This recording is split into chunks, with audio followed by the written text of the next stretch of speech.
was pretty rough.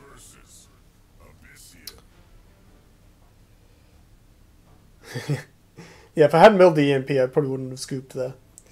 Is the mon? Oh, I could have drawn a parent scam actually. Is the mana curve okay? I don't know actually. I think it's more that there's just not a lot of interaction. I feel like one of the things that makes Ragnora great is you have all this busted AoE. You have like Homeostatic Rebuke, Plasma Storm, Mechanta Warbeast, and then cards like Lava Slasher. This particular build isn't running things like Fizzling Mystic. It plays more like a Bond list, so it tries to be more proactive, but it's being proactive by playing like random 5-drops, which doesn't work very well nowadays. Right, let's get rid of this. This seems kind of good actually. Maybe I'll ship Thunderhorn. No, the Trinity Oath is for later. 2-drops. 2-drops. Oh yeah, feels good. Turn 1 Shroud.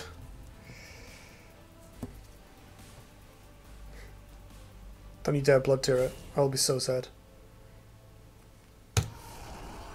That's also sad. Painful Pluck.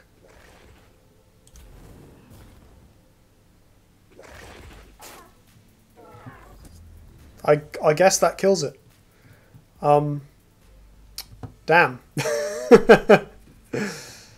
Right, do I take 6 to keep the Silver Guard alive? I guess so. Or do I like run away, leave the Ooze in play, and try and get Thunderhorn value next turn?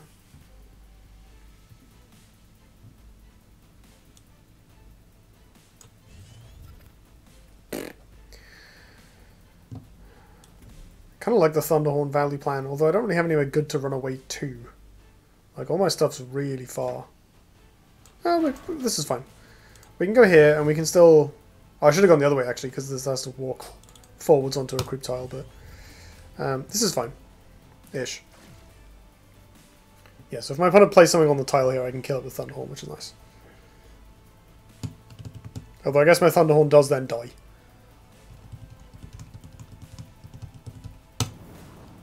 Oh my god.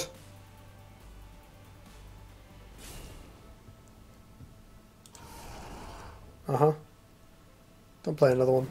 Oh no! All the draw spells.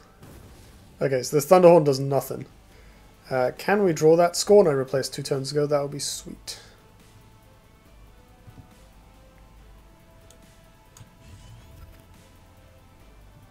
That's not bad actually, that deletes a creep tile. What I can do here is play Lightbender.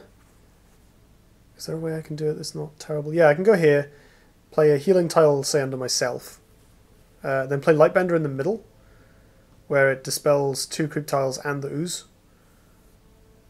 And then I can kill the Ooze with this, I guess. My opponent can just remove it. Feels bad, just like spamming out these cards, not really achieving a lot. I guess maybe an easier way is I can use my Bloodborne spell to kill this, which allows me to just develop the Thunderhorn like here. Means my opponent won't want to play any more Oozes. So we can go something like play this, attack this.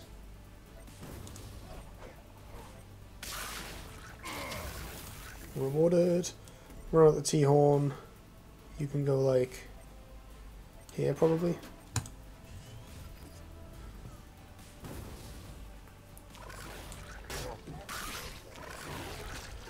Problem is that my opponent like definitely has Obliterate in her deck, so that is not going to work out for me.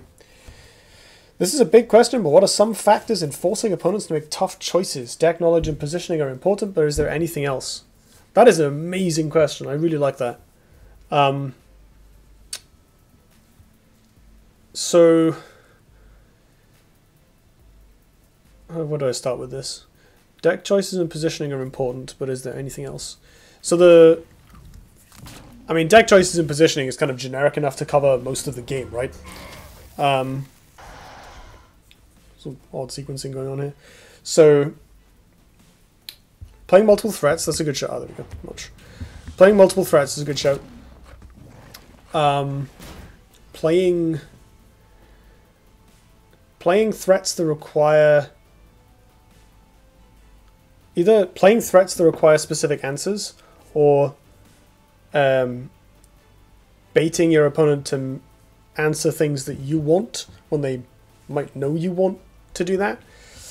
If that makes sense, can help with this. So like, if I... What's a good example? Plasma Storm, right? One of the best ways to make an opponent cast Plasma Storm in a way that's favorable for you is to play a Spelljammer. Spelljammer is big enough and annoying enough for control decks that they'll want to get rid of it, but it's not... It doesn't cost you a card. So you can spend your turn committing mana to do something relevant on the board, but without actually losing resources. I really want to dispel this Abyssal Crawler. I might do that, actually. Yeah, what I can do now is come here. Sorry, I'll continue answering your question in a sec. I'm just going to do this. I don't think I feel like hitting her in the face, because Munch is really good, and Obliterate is going to win the game. Yeah, so I had a moment in a tournament where I was playing some vet aggro deck. It might have been like Golem Vet or something. This was a while ago. My board is like a Spelljammer, like an Ulkian, and a couple of random Dervishes. So some amount of stuff. But none of this stuff actually cost me cards, right? Similar equivalent is like nowadays playing Dream Shaper, which is very popular now. Or even like a couple of Obelisks. And then drawing cards. Oh my god, that's getting martyrdomed. Is it? Alright, here's a perfect example. My opponent has played this Abyssal Juggernaut, right, which is, it dies to removal, right? The card is not necessarily hard to answer. But now I have to make this choice. I can kill this, or I can play Wanderer. And if I play Wanderer, this might eat it. It might go face and hit me for 8. It might eat my stuff and make me sad. I think I probably still do play Wanderer, to be honest, but I think that might be correct. Yeah, I think what I do here is I get really aggressive. So I want to play this next turn. So I can go... let's say Wanderer goes there, because my opponent can't currently move, right? Buff all the things. Now, I think I'm going to Repulsor Beast this, which means I can go face and not worry about martyrdom. So you are going to kill this. You are going to come in and hit my opponent in the face. This is going to go face as well. I'm going to go here, where the provoke gets in the way of the 8/8 hitting me. There. So my opponent made me... My opponent did actually give me a pretty tough decision there of, you know, whether I Wanderer. Shadow Nova? Munch? Choking Tendrils. I forgot that was a card. Goodness. That's fine. But see, I was able to turn that round by forcing the decision back on them. By kind of making their threatening play not actually that threatening by putting a bunch of stuff in the way. They were now forced to react to me, giving me the advantage again. Right, we don't want this anymore. What we do want is this Repulsor Beast to get this into a corner where it can't kill me for a bit, and the Night Watcher to play around Spectral Revenant. Obliterate is currently 8. Yeah. And then we're going to push face for a lot. So... Actually, maybe I should be mana efficient here. If I let them play Rev, I can play Scintilla and heal instead and put this Provoke down. Might actually be better. So you're going to bounce this here. You can attack face.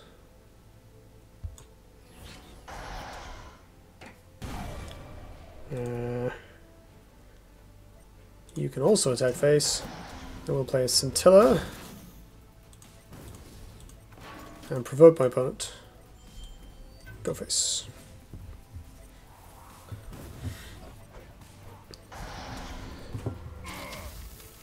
So here the rev is pretty good, but if my opponent revs, then I kill them. So it doesn't really matter. Why doesn't anyone play Abyssal Tormentor? Do you think you can make an OTK deck with it? I'm pretty sure my opponent is playing Abyssal Tormentor. I actually tried that before the Spectral thingy enough. It was medium. There was definitely a game where I played it and my opponent took 19 damage. That was great. And hello, Great Wads. Thanks for joining. Right, that was fine. We're up on cards now. Looking pretty good. Can deploy some provokes. Question is, do I Night Watcher? So again, if my opponent revs, it'll be a 6/6. This will go down to 5 health and we win. So I don't need to worry about that.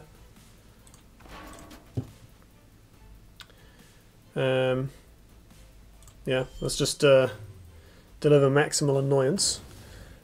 Can play around my opponent provoking my stuff by doing this. Play into Grasp of Agony, but that doesn't really matter a lot.